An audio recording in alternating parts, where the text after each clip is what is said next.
వీళ్ళందరికీ కూడా ముందుగా నమస్కారాలు తెలియజేసుకుంటూ భారతదేశానికి బరువు రహిత దేశంగా మార్చాలి, దుర్భిక్షమైనటువంటి పరిస్థితుల నుంచి దేశాన్ని కాపాడుకోవాలని అంటే నదుల అనుసంధానం ఒక్కటే మార్గం, గార్లెండింగ్ ఆఫ్ రివర్స్ ఒకటే మార్గం అని ఆ రోజు మన తెలుగు బిడ్డ కేఎల్ రావు గారు ఆ రోజు చెప్పినటువంటి మాట ఏదైతే ఉందో దాన్ని ఆంధ్రప్రదేశ్ రాష్ట్రంలో ఆ నదుల అనుసంధానానికి శ్రీకారం చుట్టాలనేటువంటి వ్యక్తి నాయకుడు నారా చంద్రబాబు నాయుడు గారు. ఆ రోజు 2014లో ఆయన అధికారంలోకి వచ్చిన తర్వాత ఆ నదుల అనుసంధానం ఏదైతే ఉందో అది పోలవరం ప్రాజెక్టుతోటే సాధ్యమవుతుంది. ఆ పోలవరం ప్రాజెక్టుని పూర్తి చేసుకోవడం ద్వారా ప్రతి సంవత్సరం కూడా వృధాగా 3000 టీఎంసీల నీరు ఏదైతే గోదావరి నీరు సముద్రంలో కలిసిపోతుందో ఆ పోలవరం ప్రాజెక్టు ద్వారా ఆ వరద నీటిని ఒడిసిపట్టి ఆ వరద గోదావరి నీరుని ఏదైతే డెల్టా స్థిరీకరణతో పాటుగా ఏదైతే శ్రీశైలం నుంచి బ్యాక్కి అటు రాయలసీమకి అందించడం, అదేవిధంగా ఏదైతే ఉత్తరాంధ్ర వరకు కూడా ఈ యొక్క గోదావరి జలాలను తీసుకెళ్లి ఆంధ్రప్రదేశ్ రాష్ట్రాన్ని ఒక కరువు రహిత రాష్ట్రంగా మార్చగలిగేటువంటి ప్రాజెక్టుగా పోలవరం ప్రాజెక్టుని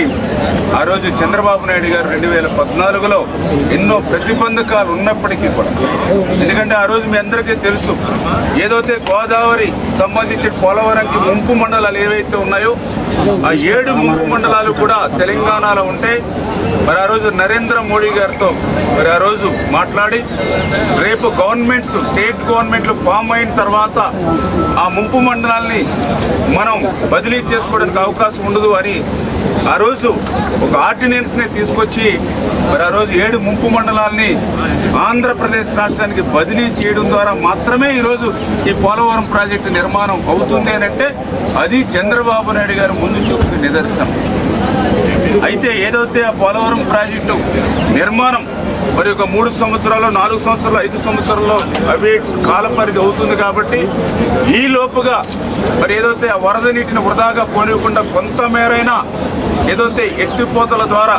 పర్టికులర్గా ఏదైతే కృష్ణా డెల్టా ఏదైతే ఉందో మరి వాళ్ళు ఖరీఫ్ వచ్చే సమయానికి ఏదైతే కృష్ణా నది మీద వాళ్ళకి ఆగస్టు నెల వరకు కూడా త్రాగునీరు సాగునీరు అందట్లేదు అనే ఉద్దేశంతో ఆ రోజు పట్టిసీమకి ఆయన రూపకల్పన చేసి మరి ప్రతి సంవత్సరం కూడా 80 టీఎంసీల నీరుని ఈ పట్టిసీమ ద్వారా కృష్ణా డెల్టాకు పంపించడం ద్వారా అక్కడ త్రాగునీరు సాగునీరు అవసరాలు తీర్చాలనే విషయంతో ఆ రోజు 14లో 19 మధ్య మరి ఏదైతే ఈ యొక్క పట్టిసీమను ఆయన ప్రారంభించడం, ఆ రోజు కూడా జగన్మోహన్ రెడ్డి గారు ఆ రోజు ప్రతిపక్షంలో ఉండి ఇది పట్టిసీమ కాదు ఒట్టిసీమ అని ఆ రోజు మరి హేళన చేసినటువంటి పరిస్థితి ఆ రోజు అసెంబ్లీలో నేను కూడా ఎమ్మెల్యేగా నేను ఆ రోజు కూడా చూడడం జరిగింది. కానీ ఆ పట్టిసీమే ఈరోజు ఒక బంగారు సీమగా ఈరోజు మారినటువంటి పరిస్థితి. ఏదైతే ఆ రోజు 2015, 16, 17, 18 4 సంవత్సరాల్లో దగ్గర 300 టీఎంసీ నీరుని పట్టిసీమ ద్వారా ఆ రోజు చంద్రబాబు నాయుడు గారు కృష్ణా డెల్టాకు పంపించడం ద్వారా దగ్గర 30-40 లక్షల ఎకరాలకి ఆ రోజు సాగునీరు కానీ డ్రింకింగ్ వాటర్ ప్రజలకు అందించాం. అంటే యావరేజ్ ప్రతి సంవత్సరం కూడా 10 లక్షల ఎకరాలకి తాగునీరు అదేవిధంగా డ్రింకింగ్ వాటర్ ఈరోజు అందుతుంది కృష్ణా డెల్టా కానంటే కృష్ణా డెల్టా నుంచి వలసలు పోకుండా అక్కడ ప్రజలకి అక్కడ త్రాగునీరు సాగునీరు అందుతుందంటే